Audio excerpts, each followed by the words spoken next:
বৃষ্টি পড়ছে বলে পুজো দেখা কিন্তু বন্ধ হবে না। দেখো, এটা হলো আমাদের কলকাতা মাতৃভবন হসপিটালের সামনে একটা খুব সুন্দর পুজো। দেখো, ওপরে কিন্তু মেঘ চমকাচ্ছে। তাও আমরা মাথায় হেলমেট, প্যাকেট, ছাতা সব নিয়ে ঠাকুর দেখতে বেরিয়ে পড়েছি। কারণ দুর্গাপুজোর সময় কিন্তু এই আনন্দটাই ভীষণ ভালো লাগে। সে বৃষ্টি হোক চাই জল জমুক, ঠাকুর দেখতে বাঙালি ছাড়বে না। চারিদিকে দেখো কি সুন্দর করে সাজিয়েছে।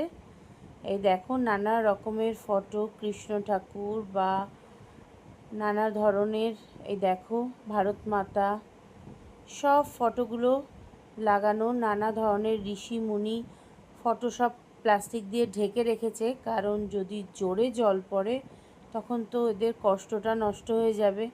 কত দিন ধরে কলকাতায় আশেপাশে অনেক জায়গায়, শুধু কলকাতা নয়, ফুল ওয়েস্ট বেঙ্গল ধরে এই পুজোর তৈরি শুরু হয় কাজের।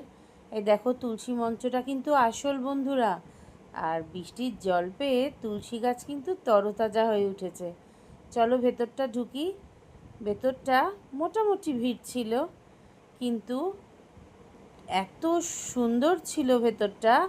তোমরা যারা মুদিয়ালির ঠাকুর দেখবে তারা একটু ওপার গিয়ে এই ঠাকুরটাও কিন্তু দেখে এসো। ভীষণ সুন্দর ঠাকুরটা।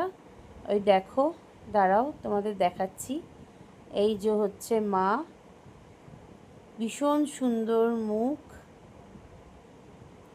ওইদিকে লক্ষ্মী, গণেশ, কার্তিক, সরস্বতী সবাই আছে। বড্ড ভালো লাগছে দেখতে। নতুনত্ব একটু মনে হলো এটা।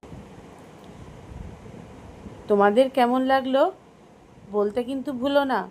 আর যে কটা ঠাকুর আমি দেখব তোমরাও আমার চোখ দিয়ে দেখো।